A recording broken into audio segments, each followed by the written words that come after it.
every night I cried out to Allah subhanahu wa ta'ala for something that my heart desperately desired, years after years, but I heard nothing but silence.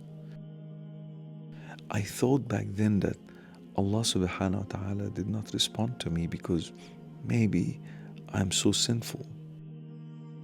But then I went to the afterlife and I saw every dua of mine was answered in a manner that I have never even imagined, way better than what I asked for. So don't worry, silence doesn't mean rejection by Allah subhanahu wa ta'ala.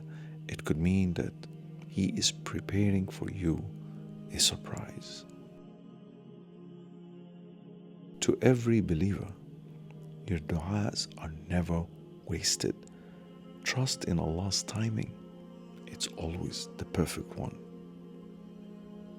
ادعوا الله وأنتم موقنون بالإجابة. One of the beautiful hadith of the Prophet ﷺ regarding dua.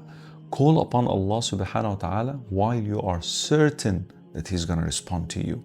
The how is entirely left to His wisdom and His own perfect timing. But your duty, your role, your goal is to call upon Him. Call Him not with the intention that where is the answer, but rather call Him because dua itself is ibadah. The Prophet ﷺ even sums up our main purpose of this dunya in few words. He say, "Ad-du'a huwa al-ibadah."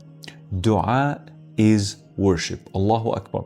We were created by Allah subhanahu wa ta'ala to worship Him. وَمَا خَلَقْتُ الْجِنَّ وَالْإِنسَ إِلَّا لِيَعْبُدُونَ.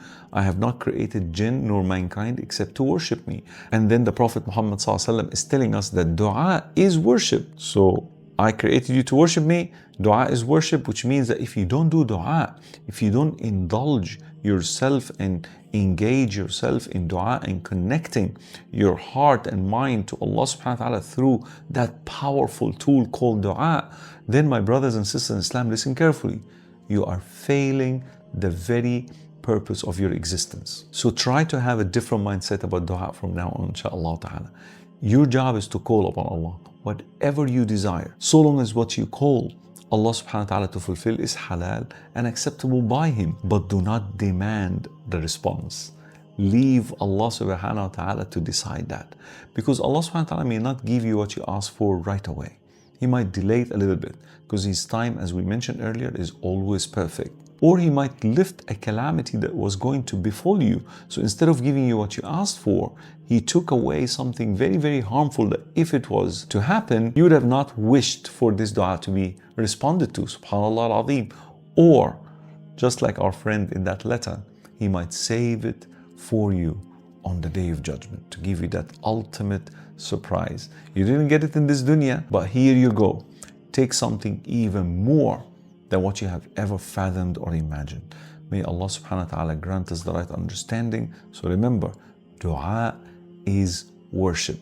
So always call upon Allah subhanahu wa ta'ala with that intention that you're calling upon Him, asking for something, but with the intention of fulfilling your purpose in this dunya, and that is to worship Him alone. May Allah subhanahu wa ta'ala protect us all. May Allah subhanahu wa ta'ala accept our du'as.